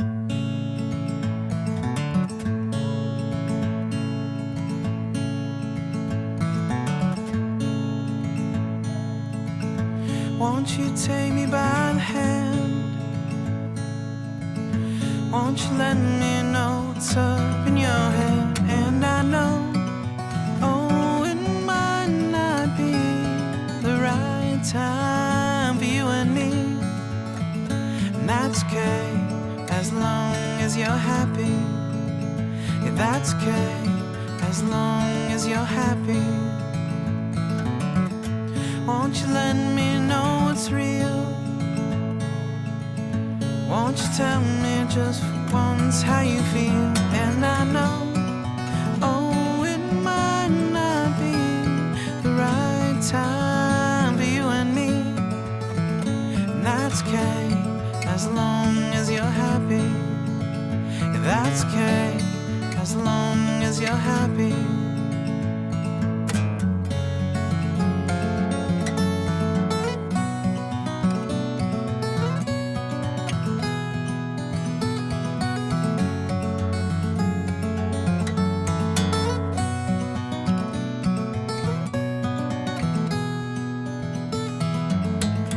Won't you take me by the hand? Won't you let me know what's up in your head? And I know, oh, it might not be the right time for you and me. And that's okay, as long as you're happy. Yeah, that's okay, if you wanna be without me.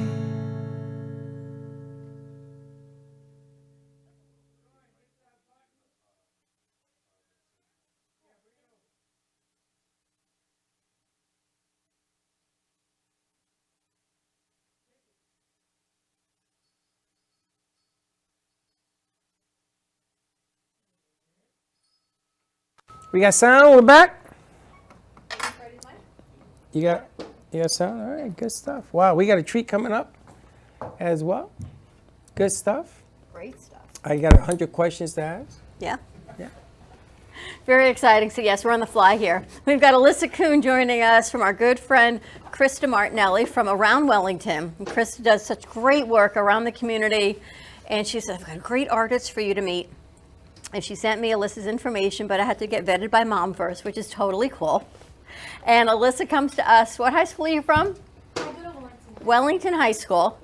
And she is a singer-songwriter. And she popped in during commercial break. We're going to let her take a deep breath, and we're going to have her maybe open up with her song. Some great opportunities she's had. She has a video playing country music, and wow, I can't wait to hear your whole story. Aw, thank you. So we're going to open up her mic. Josh, we're ready? Yeah. All right, so we're going to do that. We're going to bring Alyssa over. We've got Randy here. David, we got a special treat for you. And on Thursday, I think you and I are going to head over to City Lead. Yes, we're going to head over to City Lead. Right, Thursday, see Pastor Bill and all the great people in our community. Could be a lot of fun. David, you going on Thursday? Yeah, I'll be there. Indeed. Could be fun. All right. Good stuff. Josh, let us know you ready? I think we're ready. Just all right. Let Bailey know again to mute Bailey, the mics. let's mute our mics and let's bring Alyssa over. Go to DJ.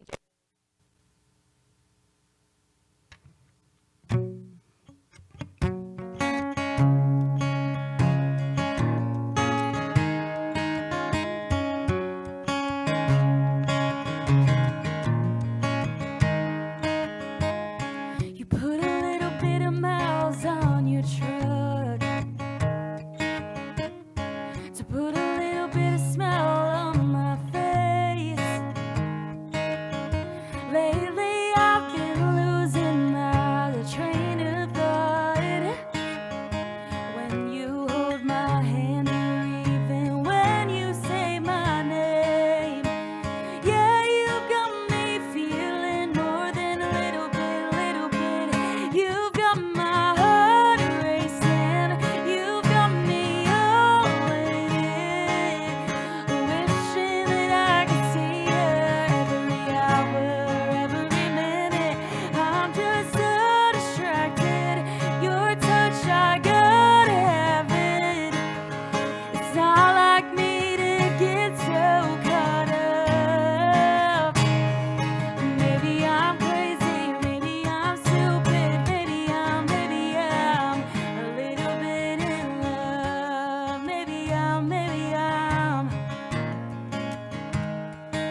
I get a little bit of butterflies when my phone lights up, and I can never seem to put it down. Your eyes get lost in mine just a little bit, and my eyes are locked on you in any place, in any crowd. Yeah, maybe I'm falling more than a little bit, little bit. You've got my heart racing, you've got me all in it, wishing that I could see you every hour, every minute. I'm just so distracted, your touch, I gotta have it. It's not like me to get so caught up. Maybe I'm crazy, maybe I'm stupid, maybe I'm a little bit in love. Maybe I'm a little bit in love.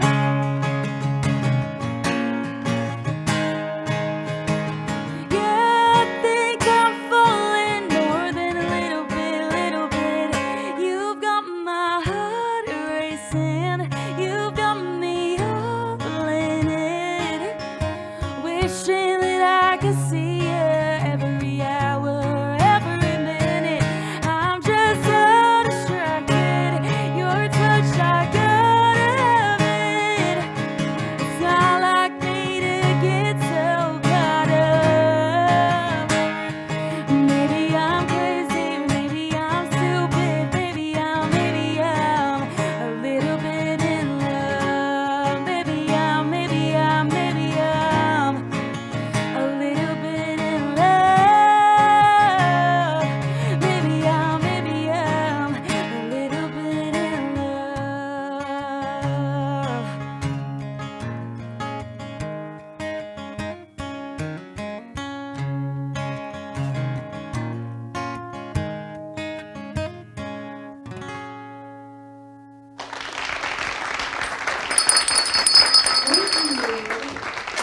Wow.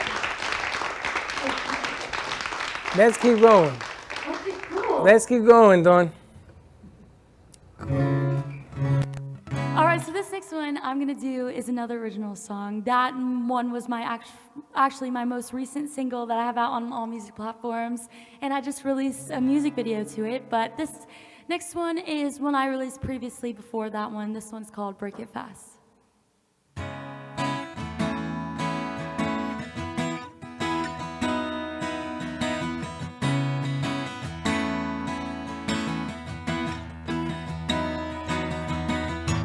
Rip it off like a band-aid, get it over with. 'Cause time won't make it easier, gotta make it quick. It's been a year and a half, and the hardest part is you can't hold on to a drifting heart. And I don't wanna hurt you, but I have to. I don't wanna drag it out and lead you on when the spark we lit's already gone. Off and on of what we had, it's better off up in the past. I could keep trying, we could keep lying, but it ain't gonna last. Oh, if I know I'm gonna break your heart, I'm gonna break it fast. I'm gonna break it fast.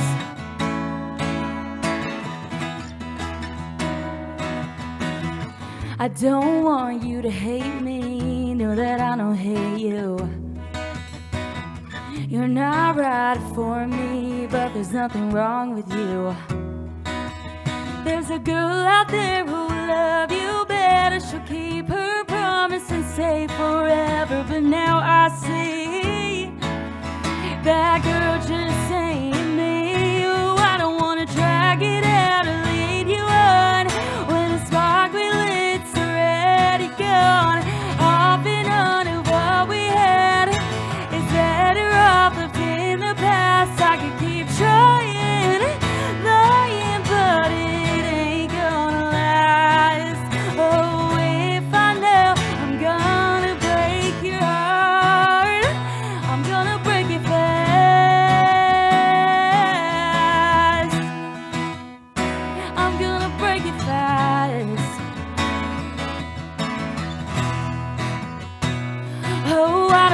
drag it out or lead you on.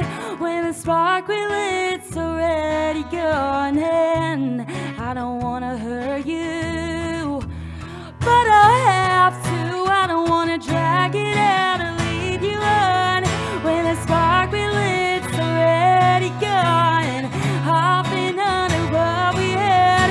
It's better off left in the past. I could keep trying, we could keep lying, but it ain't gonna last. Oh, if I know I'm gonna break your heart. Oh, if I know I'm gonna break your heart, I'm gonna break it fast.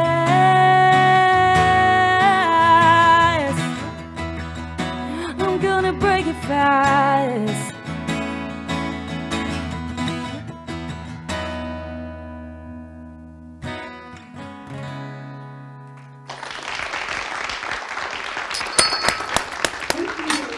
Wow. Amazing.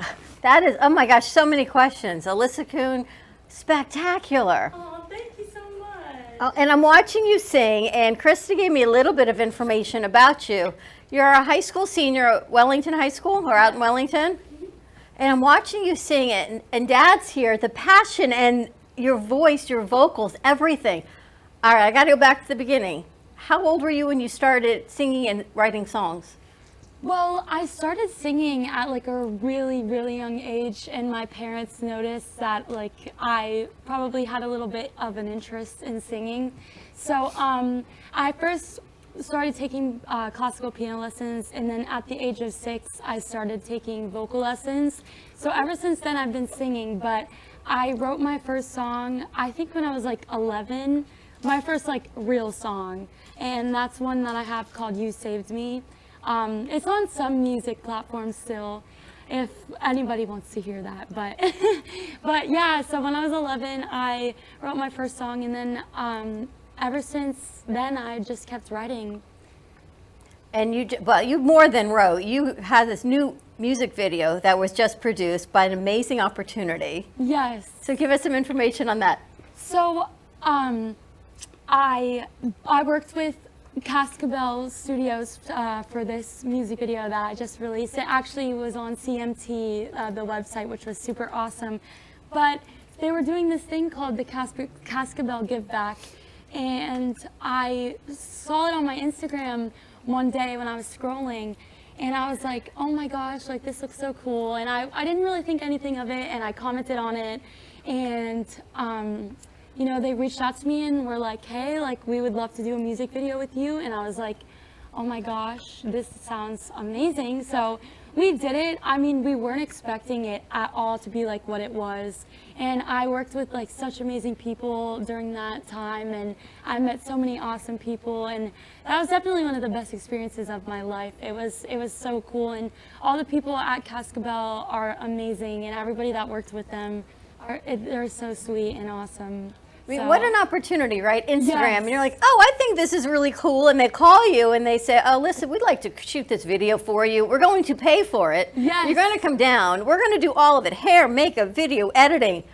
$100,000 video, I am sure it had to be. Yes. And here's a gift to you. Like, do you realize how talented you are? Oh, and thank you. No, really. I mean, and in high school, Well, they realize it. They do, and to see the passion when you see her open her mouth and sing. We always say, "Been touched right by God's finger." You can see it in her expressions, her eyes. She's just like all the way into this thing. It's amazing. Aw, the way thank you you play. guys. That's what I'm saying. You're a high schooler. I mean, that doesn't mean anything because there are high schoolers that sing, but it's the passion that she brings with it. And you gotta look at Dad. He's glowing here like a newborn dad, man. I gotta tell you, when she was born, I'm pretty sure you had the same face. Gotta be proud. Gotta be. Dad has a mic, A4, Josh. But amazing. Now, what does the future hold for? I didn't even know you were coming. I am like floored here. You know, she never tells me anything. He says, "Did you know David was coming? You know Alyssa was coming?" I'm like, yeah. Alyssa's mom was texting me at 6 a.m. She's all confirmed for today, right? But I'm telling you, I'm back What up does from the Thanksgiving. future hold? What are you going to be doing soon? What are you doing? Well, I have a lot of shows. I just actually got back from Tennessee. I performed 2 shows up there the day before Thanksgiving and on Thanksgiving at Old Red Gatlinburg, which is Blake Shelton's restaurant. Wow. I do one down here in Florida. There's one in Orlando. But I got the opportunity to sing at the Gatlinburg one, which was super cool. And, you know, I just have gigs. I'm performing around and releasing new music, writing new music, and, you know, just trying to work. You know, it's super fun, and I have such amazing supportive parents and family and friends, which really helps like so much, because like I obviously wouldn't be able to do it without them, so that's really cool. What also. inspires you for your music? I mean, like a bunch of different things. I just think music is like a way to really like express myself, because I'm not one to like express my feelings verbally, like talking, like, and so it inspires me that there's a way to do it that's not necessarily always like the way everybody expects, or like, and I think it's the same with like, you know, artists like expressing their work on paintings and everything. I always like to look at it like that. And I mean, I just like seeing the way that music affects certain people is also very inspiring. Like, music could change people's lives, and I think that that's really cool. And I think music is just like a great thing that we have, like, yeah. Do you have an overall message that you're trying to, we were talking with David and different businesses that we come in, and businesses start, people do things because they have a passion and a purpose and maybe a message. And I know you're young and you're thinking, I don't know what my message is, but you have to, because you communicate through song and through lyrics. Mm-hmm. What are you trying, and you don't do rap, you don't do that heavy metal. There's a reason you do what you do. What is that? Well, the message that I always think about is like, everybody says like the traditional phrase, like never give up. But I believe that that's true. And I think that if you work hard enough to achieve your goals, that you will reach them at some point, which is something I like to think about too. Like, even if it's like something not as big as the goal you thought, but like the same general thing, like, is what I'm trying to get at. Like, that's still something that you've accomplished from doing what you love to do.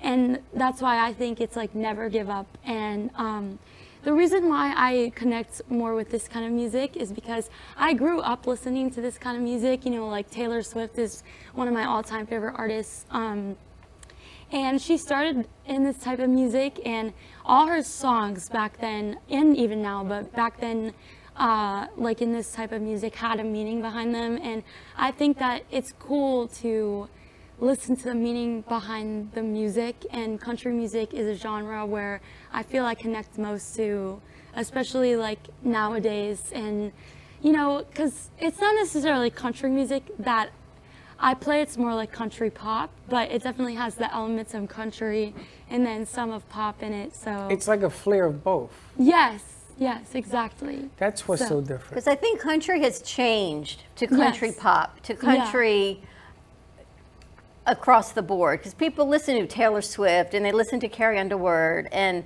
it's not as country. There's country, but there's a lot of country pop that is now mainstream, that everybody's loving. I mean, Taylor Swift blew up, her ticket sales? Did you get tickets to the new concert? I unfortunately didn't. 5 hours and it crashed the site, right? Yep. But I love the fact that you're identifying yourself. I mean, you're young in the game, you're young. I just watched Howard Stern's on HBO had a special where he interviewed Bruce Springsteen. And Bruce Springsteen now is 73. Wow. I got to go down to Osbury Park, and I met him 20 years ago when Bruce was sweating up the place and singing. And he talked about exactly what you're saying, the music that he talks folklore and everything else that started him. Then they started naming all the people of his music that became hits, but not through him, through other people. And they asked him, does that bother you? He says, it doesn't bother me at all. It inspires me. So I'm listening to what you're saying. What a career you have waiting for you on the other side. when you decide which road the hardest thing you're going to have to do is decide which road to take, which Dad is going to tell you 100 different ways, the ups, the downs, the sideways, and everything else, because the music career is just a strange career. But my goodness, you have such talent. The way you play and you play the piano too? Yes. What's next after high school? So I definitely do see college in my future. I've gotten into Belmont University in Nashville, Tennessee, and MTSU, which is right outside of Nashville. I haven't yet chosen, but I still have a little while for That's that. That's an interesting place. Why there? Well, I've never had someone ask me that before, actually. Well, you know, I'm traveling back and forth to Nashville a lot right now, and I just haven't made the move yet. And those schools are like, you know, in the heart and center of everything, and they have like amazing connections. And you know, being right there and working with people that are that experienced and that intelligent, and you know a lot about the industry, I think will help me a lot too. And especially being in Nashville will make a whole lot of a difference, because I'll be in right where I need to be. Even though, you know, I love Florida, I love shows down here, I can still travel back. You know. That's right. Make your mark in Nashville. That's where Cece's going. And Dad, what's it like for you? Just pick up the mic. Well, it's amazing watching the ride. I mean, we've noticed her gift since she was very young, and she's laser focused on what she's doing. She loves songwriting. She's amazing on just about any instrument that she plays. Wow. She plays a lot of, you know, drums and different guitars and ukulele and, you know, just all different instruments. She picks them up and excels. Bass guitar. Everything. Really? Anyone else in the family? Yeah. Music? I was musically inclined Gifted. at a young age. What did you play? I'm beyond that. But what did you play? I played horns, trumpet, Really? baritones, French horns. I was more into jazz and classical music when I was in, you know, my younger days. But we grow up and pass the torch along. True that. Watch her. Wow, what a gift you teacher, have. yeah. Any brothers or sisters? Yes, I have 2 brothers and a sister, all 3 All were musical? musically inclined. My That's mother where you get the was gene. into music as well. That's where you get the gene. Mom into music? Yeah, my mom was as well. Yeah, she was a trumpet player in Ohio. Unbelievable. Maybe she wants to buy the new Christmas Story house that's for sale. She's in That's Ohio. in Ohio. That's where Mom is. You never know. It's interesting. It's great to see talent. You know, we do something every December. We do the Jingle Jam, where we start playing music every day. And we're probably going to play this segment again for it. And we use music to send a message. You know, David, you were talking about messages, and David is a product of a message of somebody that we met, which is Pastor Bill, last month. And every song comes out, and it has a meaning behind it. Now, everybody is going to define that meaning differently than even what you want it to be defined at. But I can see the passion. You have music that makes people want to get up and grow and go. You know, there's no sit back with what you do. And I can see why you're surrounded by some of the greatest talent. I mean, he's never going to make you think something wrong. He's going to say, you know, that's good, let's make it better. But he's never going to steer you wrong, which is great. And you can see she wears it well. Do you have a favorite song that you've written or performed? I think my favorite song that I've written is my new single, A Little Bit in Love. The first one that I did for you guys. The one the music video was for. I just like really connect to that song, and like, I wrote it based off of a true experience. And she was a little bit in love? Yes, yeah. I mean, like going in high school, you like meet people and you're like, maybe I'm in love with them, like, because you don't necessarily know what that feeling is, especially at that young of an age. So I wrote it, you know, about someone I had a little crush on, and yeah. That's the best music. Yes, exactly. And when you break up, it's even better. Yes. I used to tell singers, yes. Are you dating? No, I broke up. Oh, you're going to hit a #1 record. And was I wrong? It was passionate. Have you done the breakup man. song yet? The last one I did for you guys was a breakup song. Oh, there you go. There you go. There you go. Mark it up, baby. Number one. Yes, I wrote it from my perspective though, and I was the bad guy in the situation. That's okay. There ain't no bad Which is guys. like- It's just a lot of different people. No, yeah. Amazing for an 18-year-old. Just Amazing, right? amazing in general. And the Aw, poise that thank she you. has, the stage presence, it's all there. What's it like being in high school? You're getting all this recognition, and you've a music video on CMT. How many friends and- do you have?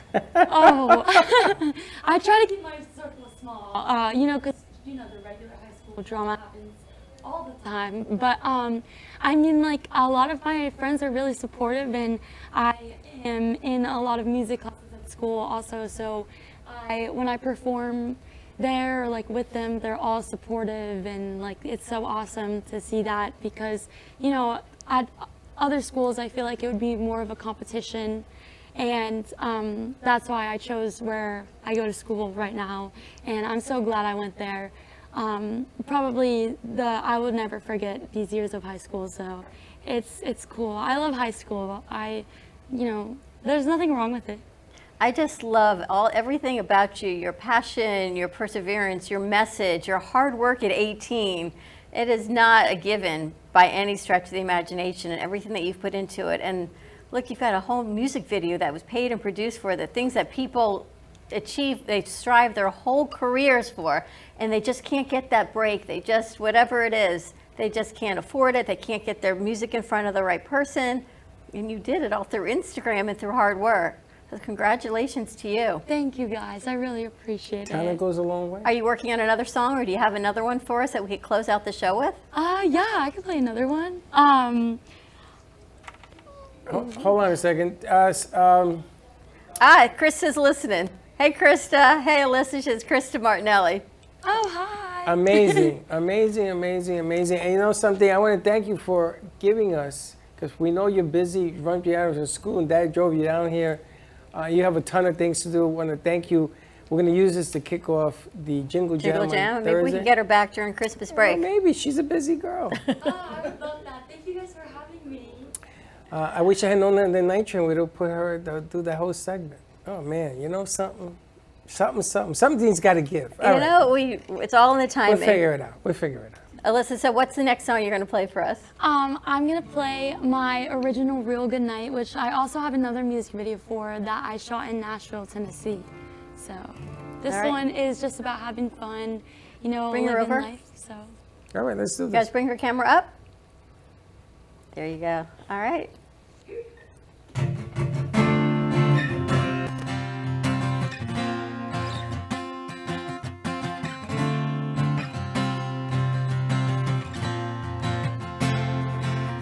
No GPS, turn off your phone. We don't need it on this two-lane road.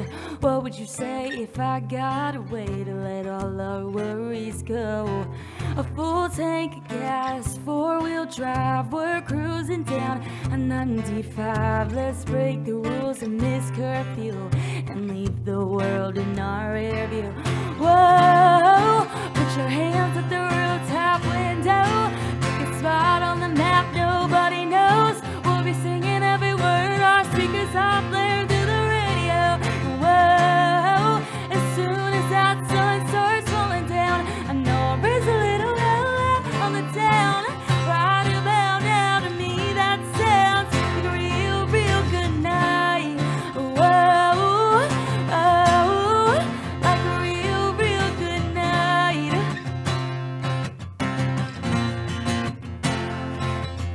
Walk the streets to those downtown clubs, find an old beach chair, lay under the sun, go get lost on a no-name road in the middle of nowhere. Call up your friends, invite them out. The cops show up, wanna shut it all down. Party till the sun comes up, 'cause ain't nobody ever stopping us. Whoa, put your hands at the rooftop window. Pick a spot on the map nobody knows.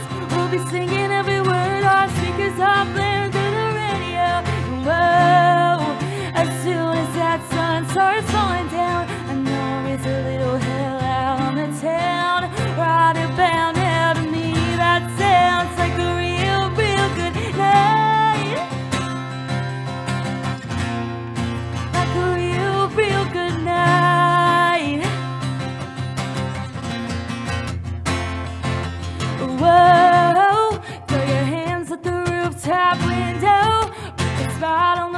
nobody knows. We'll be singing every word our speakers are playing through the radio. And whoa, as soon as that sun starts falling down, hell out on the town, right about now to me that sounds like a real, real good night. Whoa, oh, like a real, real good night. Like a real, real good night.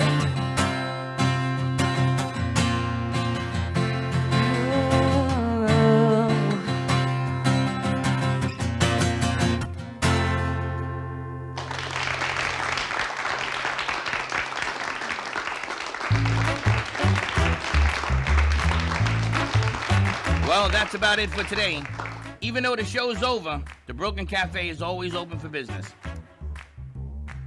You're invited to join the fun every day from 12 to 2. If you missed some of the laughs from today, Dawn and Freddie S. will bring you more good cheer next time. You can follow the Brooklyn Cafe on Facebook at the Brooklyn Cafe TV to rewatch every minute of the show. We'll see you next time.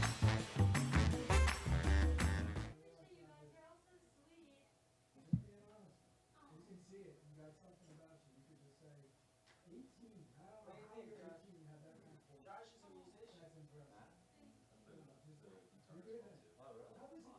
musician.